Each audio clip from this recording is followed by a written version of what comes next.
Oh, ow. That hurt. Well, welcome to another episode of Ordinary Men. I'm your host, Scott Payne. It's my co-host, Colin Robinson. Thank you guys for coming out and checking us out on YouTube, Instagram, TikTok, Facebook. We're just going to be pretty honest this episode. I know I've been struggling a lot.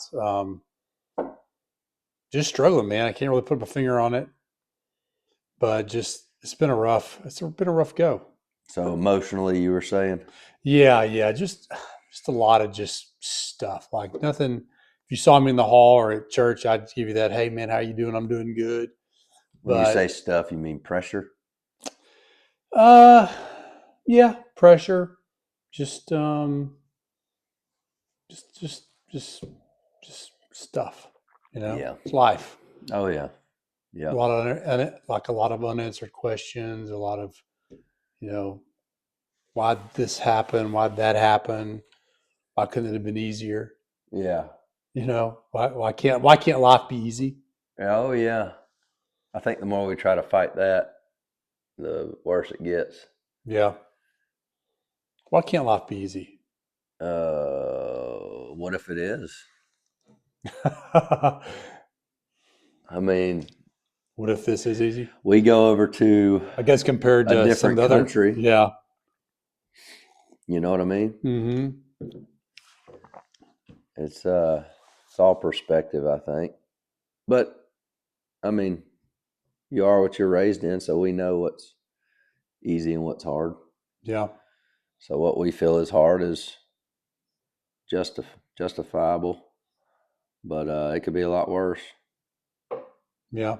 Our hard and someone else's hard maybe look different on the surface, but Yeah, still exactly. hard. Yeah, still hard, but yeah, been kind of the same for me lately. Just I've been sick. I probably sound sick. I've been sick the past week or so, possibly with the flu. But yeah, it just seems life seems like you wake up in the morning. Sometimes you have a weighted vest on, emotionally, physically, Yeah. definitely physically. I get out of bed and I can't work the kinks out till lunch. Back hurts, feet hurt. That's called being in your 40s. Yeah, Yeah. It's yeah, tough. it hurts. But the emotional side, yeah, it's. I was just talking to my mom about this, and I told you a little bit about it before we cut the camera on. But it seems like a lot of people seem to be down and out, anxious, losing their purpose, not wondering what their purpose is, and a lot of people are outspoken believers that think that think that way. And so it just got me thinking whenever me and mom were talking, you know, it's like us as Christians should know our purpose. We should be the ones that have joy through the struggle, have the unshakable faith. But it seems like the enemy is like using Christians to like just drag them down and trick them and deceive them into thinking that their purpose is to send a Facebook message to somebody, a Bible verse, and then slap a fish on their van and call it good, or a Bible study once a month with people that already believe in Jesus. Our purpose is to spread the gospel. He says, go.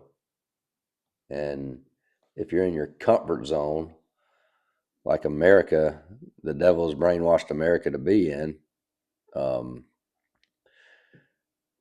a lot of people don't go. They don't actually. If you could follow around, if you could take 10 random people from any church, pick them at random, and follow them around for a month, I wonder how many people they talk to about Donald Trump compared to Jesus Christ in their everyday walk. Yeah.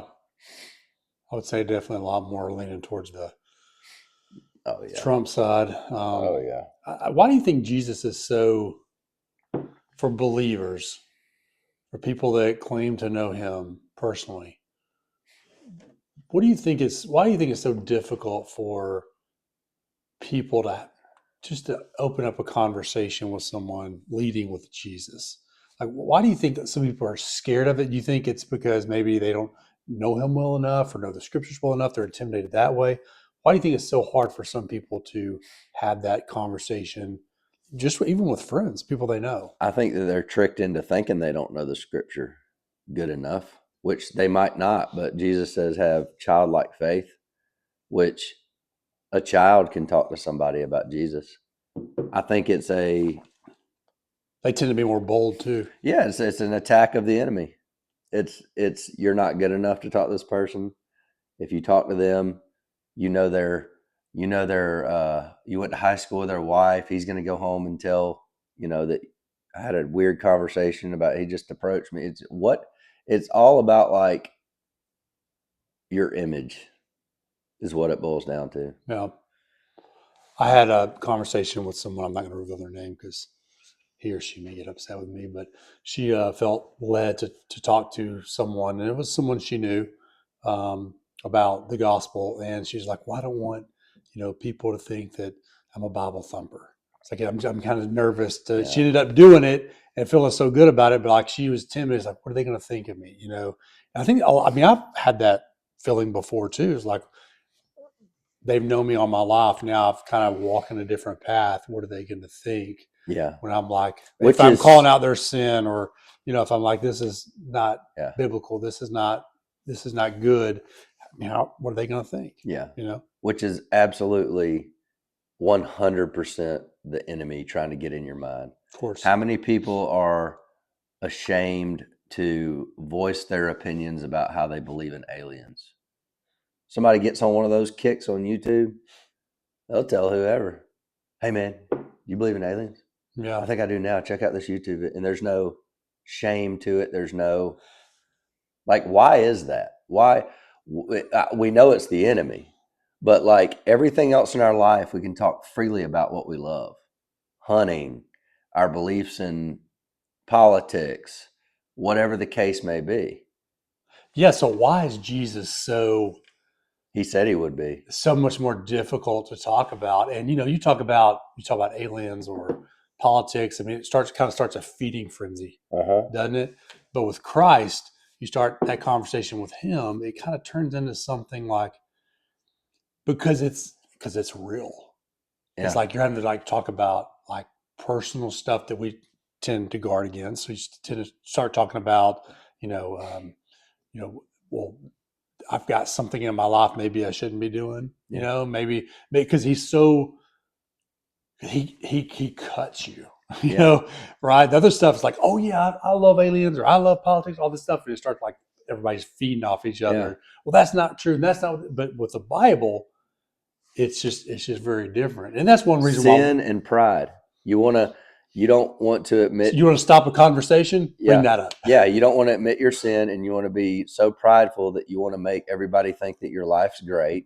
And if you really break down Jesus and talk about Jesus, you have to admit where your faults are. You have to open up, like you were saying, and people don't want to talk about it. They want to put it out of sight, out of mind, because Jesus is also connected to death and the devil, and people want to just push that aside, and they don't want to hear about.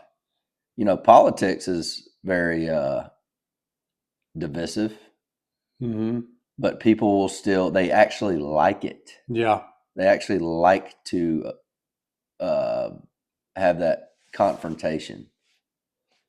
yeah, So that just proves to you politics is very, very passionate, but people don't mind at all sharing their opinion. They got Trump signs, they got flags, they got rainbow this, they got whatever your beliefs are. mm-hmm. But yeah, a lot of people want to like get that little small fish Yeah. on their van, or You want to stop a conversation in its tracks. Let's talk about Jesus. Everybody's like, yeah, kind of get that silence. They love the Savior, yeah, but the Lord yeah. scares them. You know what I mean? Another thing, like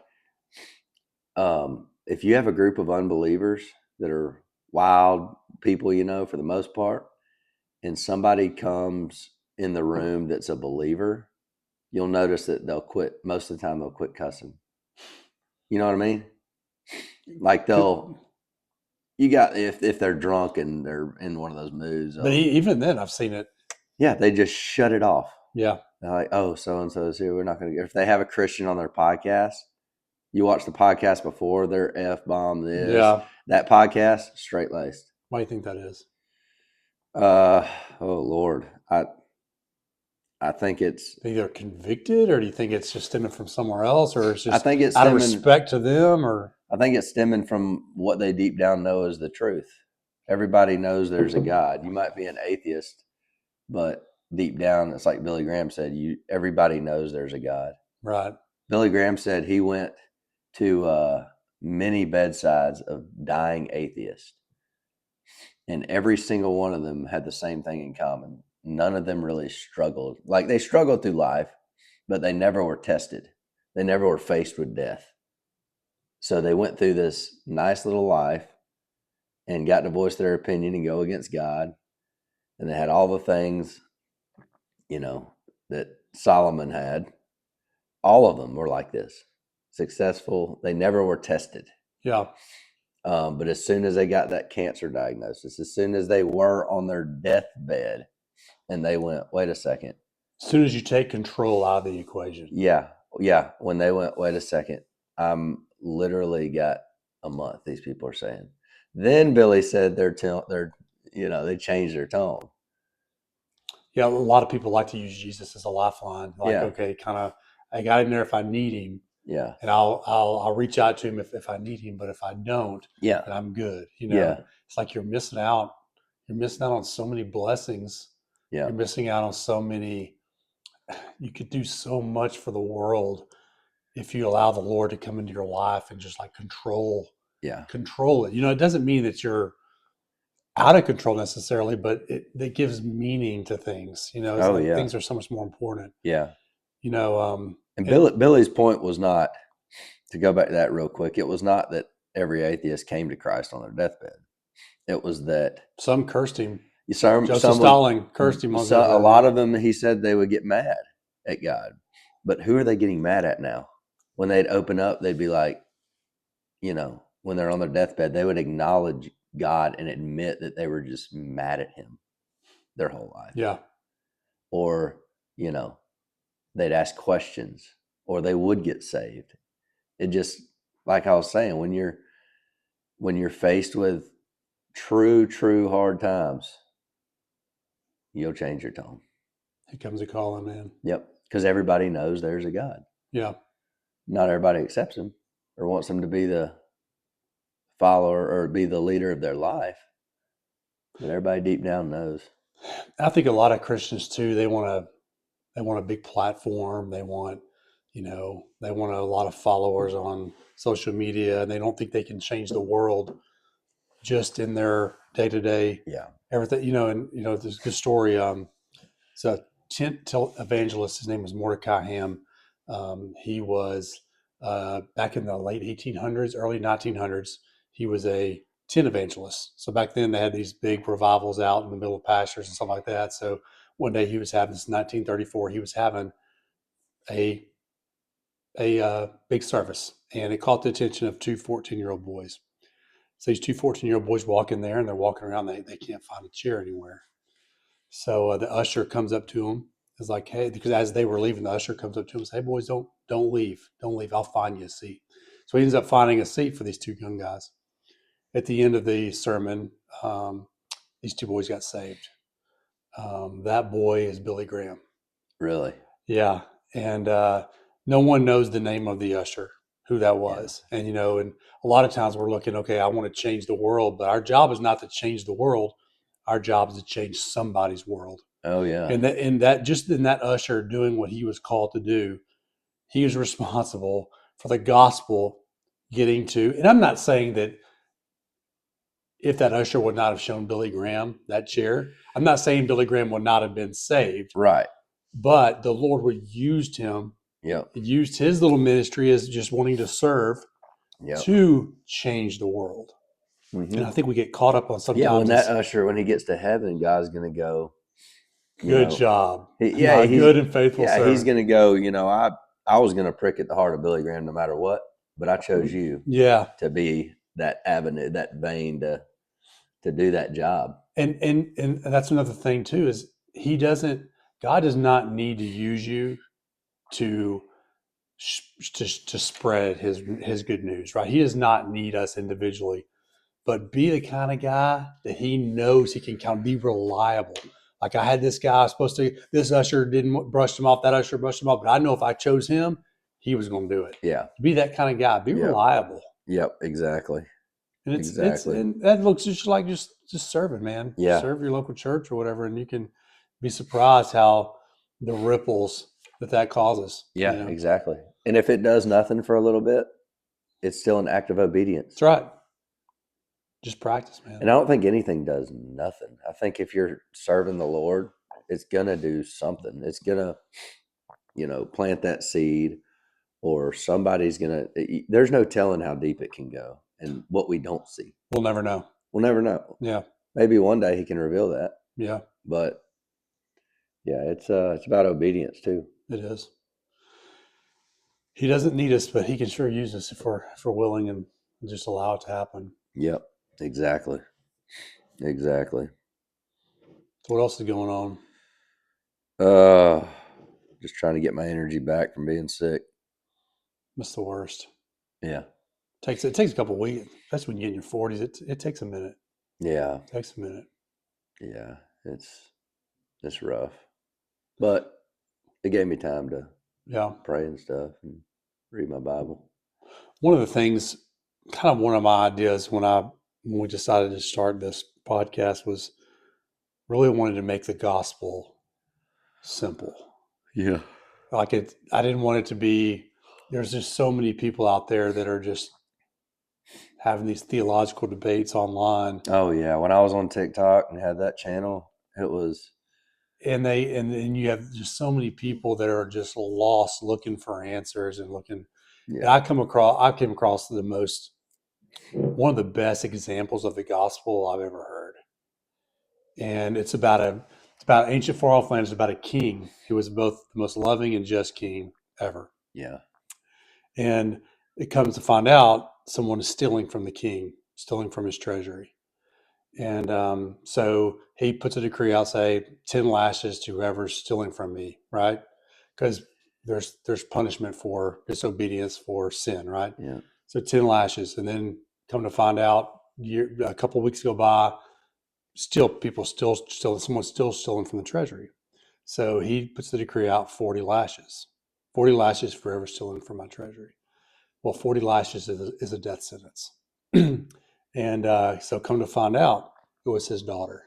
Oh no. His daughter was stealing from him. And so there's became a little bustle through the community and all that stuff. Like he's not going to. Yeah. Thank him.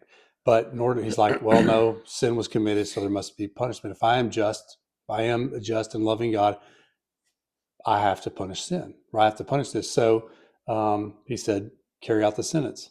So this is done in front of everybody. And his daughter goes out there, and the executioner brings her out there, ties her around this like execution style bench, ties her hands together, rips the back of her shirt, exposes the bare flesh, looks up at the king, raises his hand. The king says, stop. King comes down, tears off his back of his robe, covers his daughter, looks back at the executioner, says, now swing. The executioner's like, well, I can't hit her without hitting you. He said, hit my daughter now. 40 lashes. 40 lashes come and kills the king. That is the best example of the gospel 100%. I've heard. 100%. Because that's done for me and for you, a punishment that we both deserve. Yeah. But because he is loving and because he is just, it has to be punished. But he took the punishment upon himself. Yeah. Yeah. And I read that story and I'm like, that is the most basic explanation of a loving and just God I've ever heard. Yep. Exactly. Because he did that for you and for me. Yep. And that story just, I mean, how can you not just melt when you hear that? I mean, he has to punish when we do wrong. There has to be he can't be just if he's not, Yeah. right? Yeah. And there are people in this world that we can't imagine letting them walk away with some of the stuff they did. I mean, there's a lot of people that are going to leave this life unpunished for sins they committed, hmm but we're guilty of injustice Yeah. too. If you're a believer in Christ, a smaller example of that is court of law. If you're in there and you've got judge says you got 3 speeding tickets and unpaid parking violation, you owe me this, and some guy walks in the door in the back and goes, I'll pay it, let you off the hook. You committed the crime, but I'll pay it for you. Same thing. Somebody's got to pay. Somebody's got to pay, and Jesus did it for us. Yep. Yep. I mean, I think I have unpaid speeding tickets in school zones, by the way. do you? I think I got one left. One left? How many did you get? I've had like 3, but In a school zone? yeah, I feel like you got a license. well, they only charge you $100. It doesn't go on your record. Yeah. So what it is here's the catcher. It's not like I'm doing 90. It's 35 miles an hour, and you get a ticket. I think if you're going 8 over, maybe. Really? Yeah. So I'm going through there like 42, 43, feeling like I'm going slow as can be, and they'll camera pop you, and then you'll get a the thing camera in got the you. mail for $100. Yeah, it's happened like 3 times. I'm like, Is it during school or after? yeah, they have, they have the flashing lights, and I'm doing 50, and then it all of a sudden stops at 35 around the corner, which I know now, but it's just like a couple times I was like, man, I feel like I slowed way down. I almost have to lock, but I mean, people get them all the time. Yeah. It's a money making thing, but I got to really be careful now around them because I'm tired of those things coming in the mail. Right. But yeah, it ain't like I'm whizzing through a school zone. Yeah, that can be a problem. I've only gotten one ticket in a school zone, and it was during a Christmas break or something. Yeah. And but yeah, that was not fun. I talked to a cop. He's like, dude, yeah, we need to make it like 15 over because he's like, we're handing these things out 20 a day. Really? Yeah. People getting upset. Yeah, it's just, I mean, you really got to lock them out and creep through there. Yeah. But which is understandable. Especially if you're going 70 before and then you're going like Yeah. 30. Yeah. It's like you're crawling. Yeah, I get it. But it's almost like they want you to get it because there's not really a warning before. It's like 70, and then there's the flashing lights. Lock them. It's not like normally they could have like signs before, in the 70 zone that are a little bit bigger. Maybe some flashing lights ahead. I don't know. But yeah, it's easy to get them. It's crazy. Yep. Well, And they might have that in different counties, but Oglethorpe, it's like bada bing, bada boom. Here you go, buddy. I haven't seen any in Oconee, but that doesn't mean they're not there. I'm not driving a whole lot in school zones anymore. Out in the middle of nowhere, pretty much for the most part. Yeah. Yep. Anything else going on? Not really. Just life's been just challenging, Yeah. We talked about, I think there's a lot of believers that are kind of going through that. Yeah. Our regeneration class is doing really well at our church. We're going to open that up to the public, I think, this summer. We're going to so we can have people come in. That's a 12-step program based on Christ. He's the central figure. And I think most of even your AA stuff like that evolves around, I think, a higher power, but we're focused on the real Jesus, the cross. So it's all focused about that. Of course, you're my mentor. You have to have a mentor, even though now I fought it too. I was like, I think I told you this when I got sober. I was like, I'm not doing a 12-step program. I'm not going to do it. I don't want anything to do with it. Yeah. I think I talked about this last podcast with Matt. Yeah, it's like, I don't want to do this. Yeah. Please don't make me go to a 12-step program because that means I'm really an alcoholic, Yeah. But I was and stuff. But it's been the best thing for me. I really got to know these men and like Like we meet on Sundays at 3:00 from 3 to 5. And like, I really want to know what's going on with their day, Yeah. really. And it's not, it's not just the big three: pornography, alcohol, and drugs. There's pride and, self-centeredness Yeah. and selfishness and, all kinds of different. And I got a lot of issues. I didn't know as much till I got in the program. I was like, I'm prideful and I'm selfish. Oh, yeah. Golly, I didn't know that. I Me did, but I didn't too. want Yeah. to, Yeah. pride's a monster, man. Golly, is everything, even just, I will give myself a little grace. I've gotten so much better, especially with my road rage and my anger. Your road rage. It was bad, Was especially it when I was bad for drinking. real? Yeah, especially when I was drinking. Yeah. Just I say drinking. It's before I knew Jesus. Really, it's what it Yeah. boiled down to. It He was took away the anger. uncontrollable anger. Yeah, So that's like I part, still feel, part I of the still feel fruits it. of the spirit. Yeah. Yeah, I still feel it like flare up every now. Like I could get angry, but it never crosses a line where I'm like, Yeah. crap, I shouldn't have said that. Yeah. I can like beat it back down before it gets to that place. Yeah. But that was definitely a struggle for me. I had a Anger. guy get really, really angry at me a couple of days ago for advertising in his neighborhood. I mean, Really? he was ready to rumble.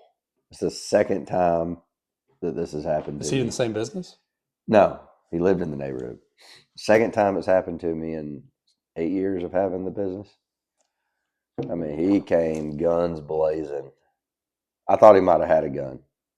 He was like, I mean, I don't want to say underclass type guy, but he didn't have the nice car, the nice, clean cut look. Looked like he might have been on some stuff.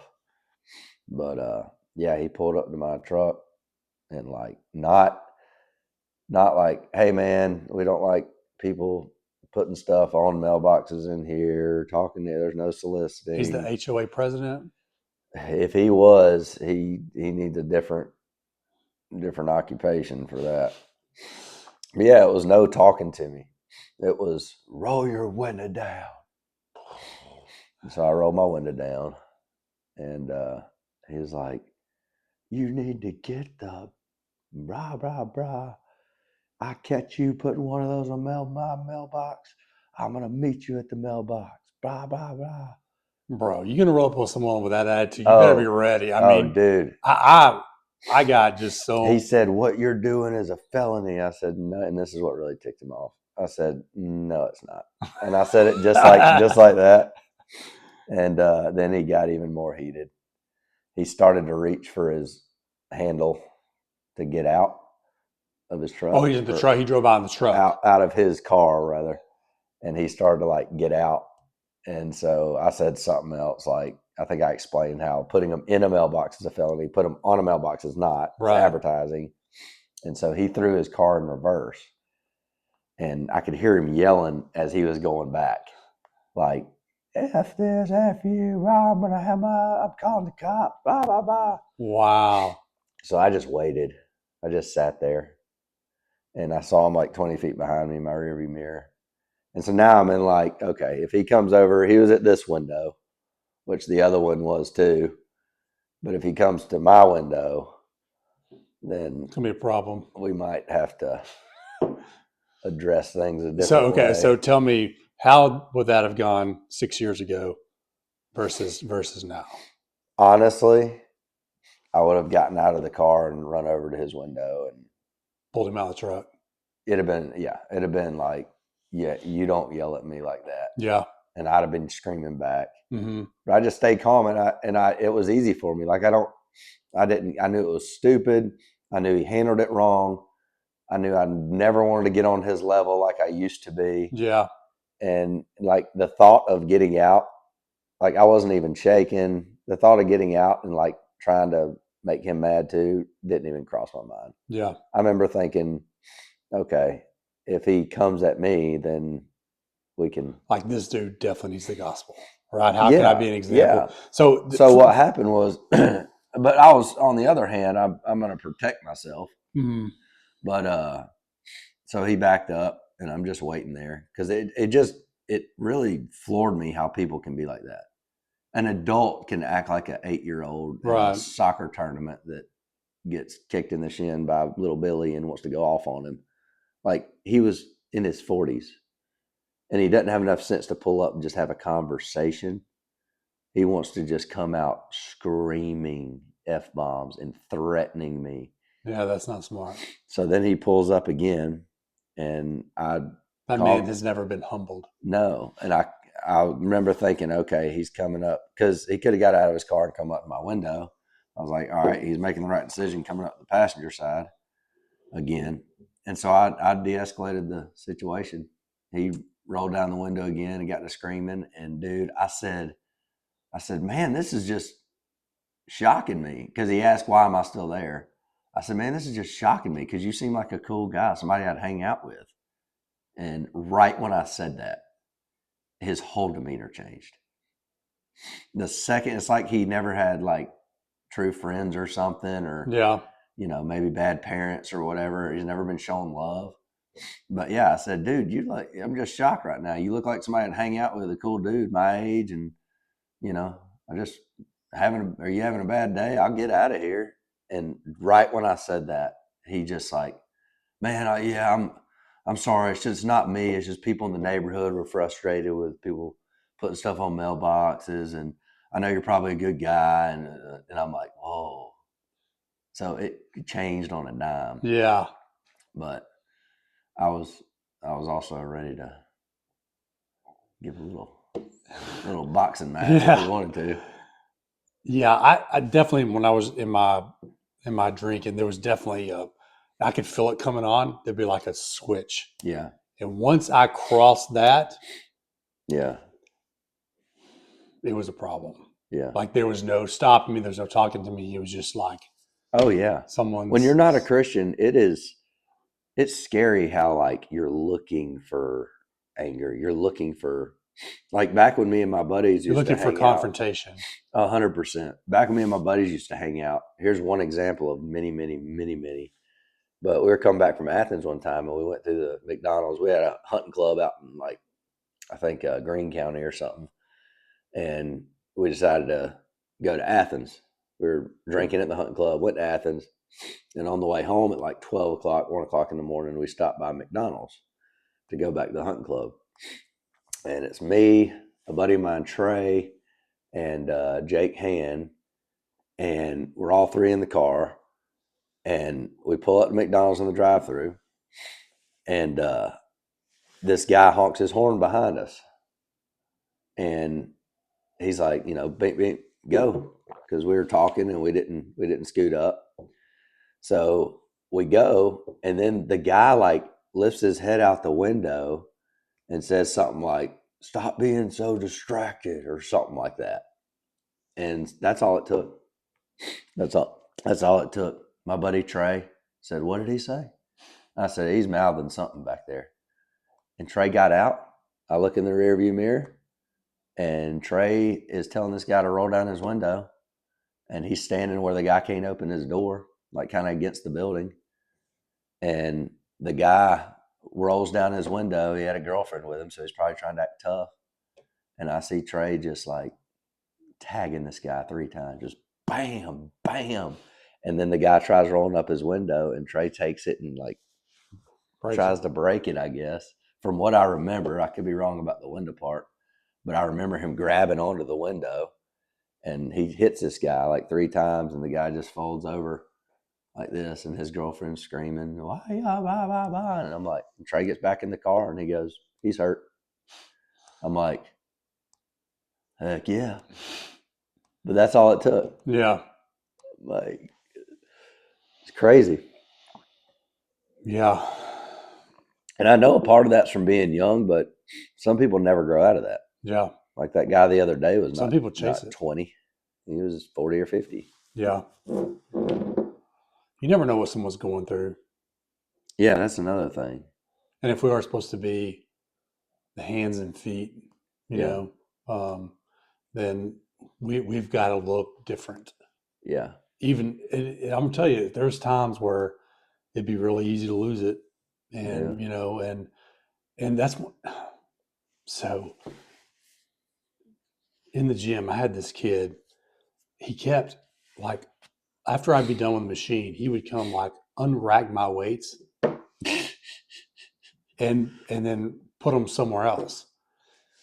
And this has gone like 2 different times, and I'm like, because I've got my share the gospel shirt on, or my here I am, Lord, send me. And I've got all my my Christian stuff on, and I'm like trying to spread the gospel, and this kid is in there like really bothering me, and he's probably just 30, something like that.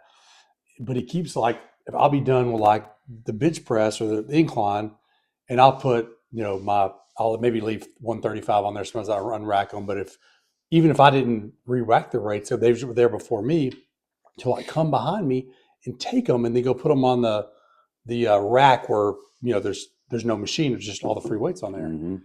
And he kept like following me from machine to machine to machine, and this happened 2 different times. And my daughter goes in there too. I'm like, do you know this guy? I said, I'm really fighting the urge to say something, but I don't know his situation. I don't want to ruin my witness. Yeah. Right. I don't know. Something could be going on personally or mentally, and I don't want to. And how long ago was this, you said? It's been like 3 weeks ago, Okay. something like that. And so it wasn't like maybe a week later, I see him in there again, and he's doing it to other people too. So it wasn't, he could be autistic. There could be, all right. Yeah. Why are you re-racking my weights when I'm not done with them, And so I didn't say anything. I'm glad I didn't, because there's probably maybe something going on. Yeah. Right. And so I'm glad I didn't. I could have so make a long story short, had I reacted the way I would have a year and a half ago or 2 years ago, now my witness is still intact. So at some point I can approach this kid and at least get to know him before I'm just like ruin everything. Exactly. You know what I mean? He looks at me differently. It's been something that's really I've been fighting the flesh very hard for a while. Yeah. Oh yeah. But I'm glad I didn't say anything, because now my witness is still intact. And if the opportunity, comes up, I can, in love, like, hey man, how are you? And just get to know the kid before I'll quit touching my stuff. Go the route that there's definitely really different ways to handle things the godly way, and that's part of the fruits of spirit is self-control. Yeah. I mean, when I told you that story, about 20 more came to my mind, but another one, we were up in the mountain. We used to go camping a lot, like every other weekend. In my 20s, we'd have a group of guys go up to Helen, Blairsville, Clayton. They had a bunch of spots in Clayton. We go camping, and we just find a campsite and make a fire and stay there for 2 or 3 days and drink a crap ton of beer. Mm-hmm. And we had a bunch of other campers next to us, and they were about our age. Well, they started coming over and hanging out with us, the guys, and they had girls with them. Well, Clay Smith goes, hey, he calls me over and Clay always used to start. He loved to fight, loved it. He wouldn't win every time, but he absolutely loved it. But he calls me over in the woods, and he's like, look, here's what's going on. They're sending their girls over here, and we're letting them have beers out of our thing, but the girls are taking them back to and putting them in their cooler. Like, so they're stealing our beers. Like, one girl would hide it under her jacket and walk 2 or 3 back and put it in her cooler and then come back, and and I'm like, they're stealing our beers? And yeah, and the guys are trying to distract us. I'm like, okay. And I didn't have any, I was like, I wasn't going to get mad over that, because I don't get all feisty and want to fight unless somebody's like in my face. Yeah. And Clay goes, 3:30 tonight. I'm like, oh gosh. So sure enough, they go back to their place and start settling down. Their music's going down. We're telling they're winding down. It's like 1:30. And Clay keeps looking over at me across the fire, and he's like,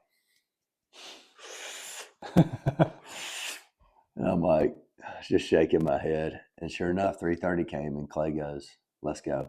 And I'm like, dude, they're asleep. He goes, I know. I'm going to go unzip their tent, and you're going to hear me yell, "It's time to go, boys." I'm like, well, I don't want any part of that because I'm not mad. Yeah. It's Right. so sure enough, Clay walks over there. He's got a beer and a cigarette, and I hear, and he goes, "Everybody out! Everybody out!" Two guys are like, "What are you doing?" And they start coming out, and Clay goes, "I just want to ask you a question. What time is it?" And he goes, "I don't know. What are you doing?" And Clay goes, "It's 3:32. I just want you to remember this is the time you got your butt whooped last night." And he starts throwing them, and I Wow. hear fighting, and then our crew goes over there. I'm like, oh my gosh! But just the absurdity. It's comical in a bad way now. Yeah. It's You like, you look back on that as like, I've got lots of stories I'm not going to go into. But it's the Lord. So there's never been a time in my life where I restrained from doing something rash that I regretted it, yeah, ever. yeah, Right? There's been multiple times where I've acted out of anger or frustration and immediately oh regretted yeah, it. You know what I yeah, mean? yeah. So for the spirit, man, self control is It's a big one it's a big one. You know. because self control applies to a crap ton of stuff: Yeah. anger, road rage, eating, your Yeah. words, Hmm. your thoughts. Everything is about self control. Yeah. But man, you ready for summer? I'm ready for heat, I'm ready whenever for that is. heat. Heat. I hate the cold. Yeah, I hate the cold. I'm ready for a new season. yeah, Not you could play that on the weather, but just a new season of life. yeah. I'm tired of this season. It's coming. New I season's feel coming. like I've been in a valley for a long time, and I'm ready for a change. I'm ready for you know I've seen the Lord do a lot of a lot of incredible things in my life. A lot of learning, a lot of self control. Yeah.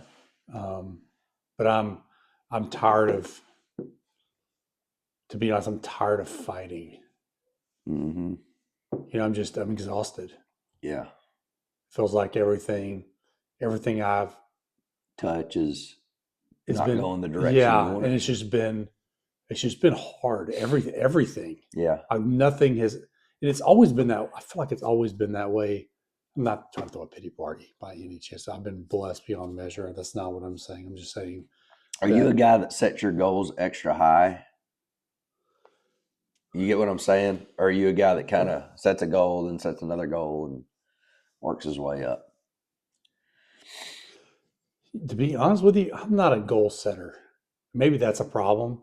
I actually read this book called The Gap and the Gain. I just finished it a few weeks ago and actually talks about that very thing about we're so focused on um, the goal that we forget how far we've come, right? So we're staying in what's called the gap, and stuff. You don't look back if you see, like, if your goal is to start a business, right? And in 2 years you want to have your business at X amount of dollars, right?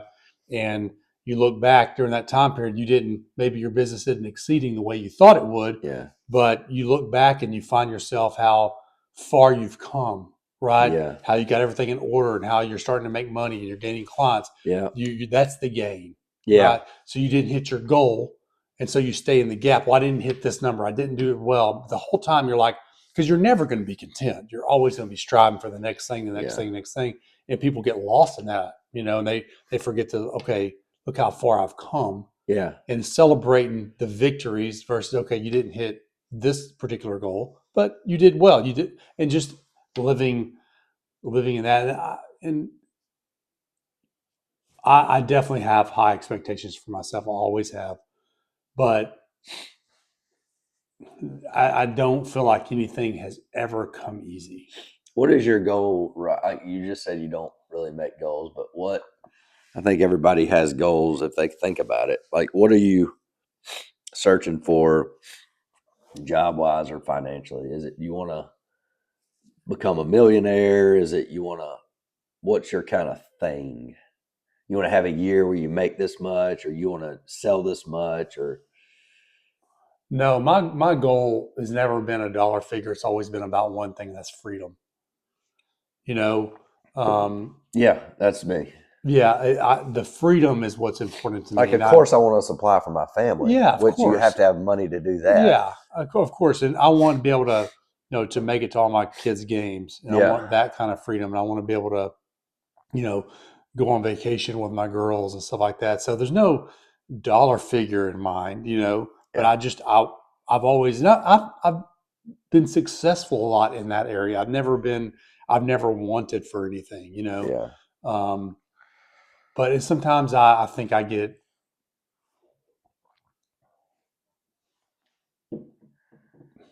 I don't know. Discouraged. Yeah. I get discouraged. Like if I'm not doing some of the things I think I should be doing, if I'm 45 years old, I mean, should I be at this level? Is that, realistic? Should I, it's just a lot of just, I don't know. But Get, you get, you wonder get, if, it's like you're like in the trenches and you're fighting and fighting and fighting and you don't see like, where does it end? Like, what am I fighting for? well, You know? you wonder if that feeling, if you can come to not to like back off on your drive or expectations for yourself, but if you, we know that that feeling never ends. Yeah. Donald Trump got irritated a couple years back because he didn't make the Forbes like 100 billionaire list Yeah. or something like that. It, and he was open about that's what's bothering him. Like Yeah. he feels like he should be in it, and all, like no matter where you're at, you're never going to be. No. You know, that doesn't mean be a slack, Right. but just that old saying that they used to say to you when you're little: as long as you try your best, that's fine. Yeah. There's a lot of truth to that. Yeah. Yeah. If we could be content with with what we do, we put our heart and soul into everything and work for the Lord, then but it's just tough if it's not enough. You get what I'm saying? Mm-hmm. If it's not supplying in that season for your family, Yeah. or if something happens, no fault of your own. Yeah. Like a lot of people with the economy, when it goes down, some They people, lose their jobs or yeah, they get, so yeah. it's out of their control. So Mhm. they gotta keep digging back out Yeah. and digging back out. Those are the real tough people. Yeah. It ain't the people that were born into money or born in some area or county to where they hit the jackpot and then just kind of things unfolded from there. Yeah. You know, real tough people are the ones that get the short end of the stick and still grind and make it happen and then Yeah. make it happen. Not that they're millionaires or rich, but they don't ever give up, Yeah. you know. That's kind of always been the running theme following the Lord for me. He's always always the same whisper. Yeah. Don't quit. Don't quit. It's I can say that with absolute certainty.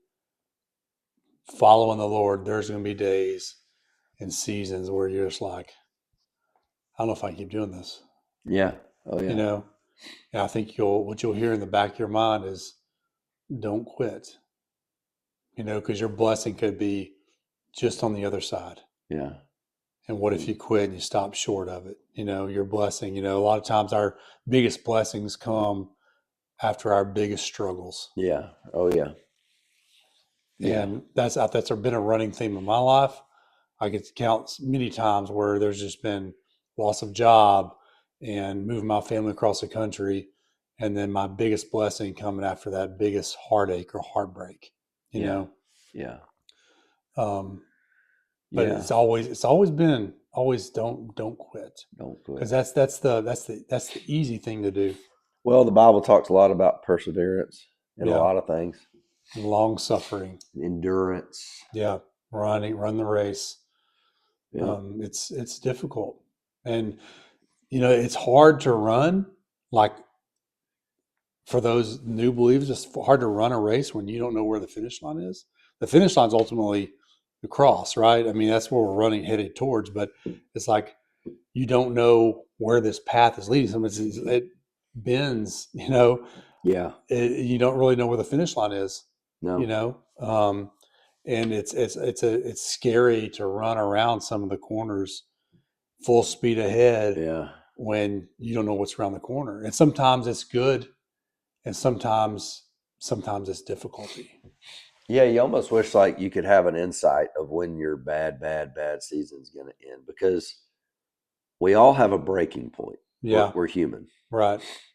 Now, God can get us through that, but you have to be completely in His Word and covered in the Holy Spirit daily. Put on the full armor of God. But if we don't do that, we all have a breaking point. Right. Some might be 20 years, some might be 20 minutes. Yeah. But no human can take extreme suffering forever. Yeah. So the problem is not knowing when it's like, well, God was going to rescue you if you'd have waited another week. Well, the problem is you didn't know that. Yeah. You can say that along the way, Right. but when you've been going through suffering for 18 years and people are like, it's coming next week, you're like, it better come now. Yeah. When the Bible talks so much about, faith, right? Faith healed you. Your faith healed you. We talk about the lady that had the bleeding that she couldn't stop. She touched Jesus' garment. It's like, it had nothing to do with me. Your faith healed you, Yeah. right? Talk about God as the Son. It's like, your faith healed you. Yeah. And it's like, if we just had that faith, that undeniable faith, and it's hard for us. I mean, we weren't walking around with Jesus. He wasn't healing people in front of our eyes. And we're thinking, well, if I would see him, if I would see that miracle, then I would believe. Right. If I saw someone raised from the dead, then I would believe. Well, then he does raise Lazarus. That ended up being one of the things that took him to the cross.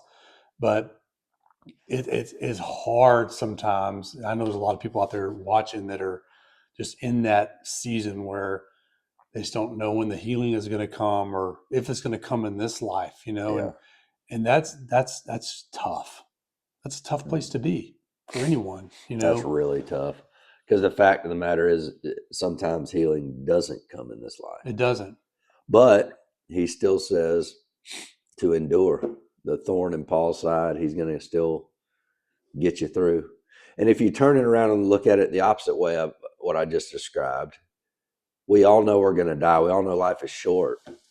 So you might as well, instead of having the attitude of, I've been suffering forever, I don't know when my relief is coming, it needs to come now. If you look at it as, okay, I've been suffering forever, this life is short, I'm going to die, might as well run the race. Might as well take my suffering and glorify God with it as much as I can. Because then and only then does it actually make sense. Yeah. If it's suffering for nothing, then. Yeah. It's like running a marathon. It's like, well, this stinks for, how long is a marathon? 26 miles? I don't know. I'm not a runner. Well, this stinks for 18 miles. I think I'll give up. Yeah. Why? Just might as well just finish the it. race. Might as well. I have found, I love the story of Peter when Jesus walks on water. Yeah. It's yes. It's like it's safer to be walking on water in a storm with Jesus than on dry land or in a boat. Yeah. It is safer and better to be standing on water in the midst of a Category 5 hurricane with him. Yeah. Is safely in the boat. Yep. And he took his eyes off Jesus. for a second and he started to sink. So Yeah. there's a lot of messages in that Oh, story. unpacking that story. There's a lot. There's so much. That's definitely one of my favorite stories. I did many TikToks on that exact story. On Yeah. just walking on water. Yeah. Well, one thing too is like they said as Jesus was passing by, it's like, was he even going to stop unless they called his name? Was he just going to walk past them? You know, Yeah. I was about that. I love that. It's like they cry, said, "Lord, is that you?" And then he stops and looks like, "Yeah, it's me." You know, It's me. y'all good. Uh, I love that story. yeah. I love the story of the blind man's my favorite. Blind since birth in John 9. I love that story. Yeah. It's so there's so many. I wish I was a better theologian a lot of times. You know, could really unpack. You know, because they can. Okay, this starts here, but man, Isaiah talked about it here, and then correlation comes. I think come from all these different directions. I love hearing about that stuff. Oh yeah. Me too. Me too. We got to be careful as Christians not to overthink things, though, because It's easy to do that. I think the enemy uses that when we try to rely on our own intelligence and not faith. Yeah. Because if we start going down these rabbit holes with our own intelligence and think deep into things, then for me at least, all it brings is a lot of questions. Yeah. And a lot of those questions can't be answered in this lifetime. And Jesus has the answer to that. Like I said, and I'll say it a million times, when he says, lean not on your own understanding, he's telling us right there, my ways are greater than yours. You can't possibly, don't even try to figure that out. Don't even try. So I think it confuses a lot of people, and they start going all these rabbit holes, and you miss the point. Yeah. Well, I have to do this, and I have to, be baptized on this day, and have to take communion this day. And it's like, man, that Yeah. until you get to know Jesus, like people are like, well, I don't think I can quit drinking. Yeah. I can't become a Christian. I'm like, dude, Yeah. you can still find Jesus and still drink alcohol or smoke pot or live in an adulterous relationship. You don't have to wait to get clean to come to Jesus. No. I said, come to Jesus and he will work that stuff out. Exactly. One thing, here's one thing I can tell you for sure. If you want to know if you're living for Jesus, there's one test. It's very, very simple. If you're in active sin right now, if you're in active sin and you can lay your head on your pillow and you sleep through the night, you are not in a good place. Yeah. The enemy's got you. If you're not Now, feeling convicted, if you're in active sin, whether that's porn, whatever that is in your life, and if you're living in sin, yes, active, unrepentant sin, yeah, and you can lay your head on your pillow and you toss and turn, you're in a good place. yeah, You're in a good absolutely. place. That's the Holy Spirit It knocking eats at you through on the your day. door. I know for me, after I quit drinking, 2 months I was still on those THC gummies Yeah, to help me sleep. That's why I rationalized in my head anyway. yeah, And so I found the real Jesus. I was really saved. Everything was going great. And then he started knocking on my door about those things. He's like, hey, this right here, no more. yeah.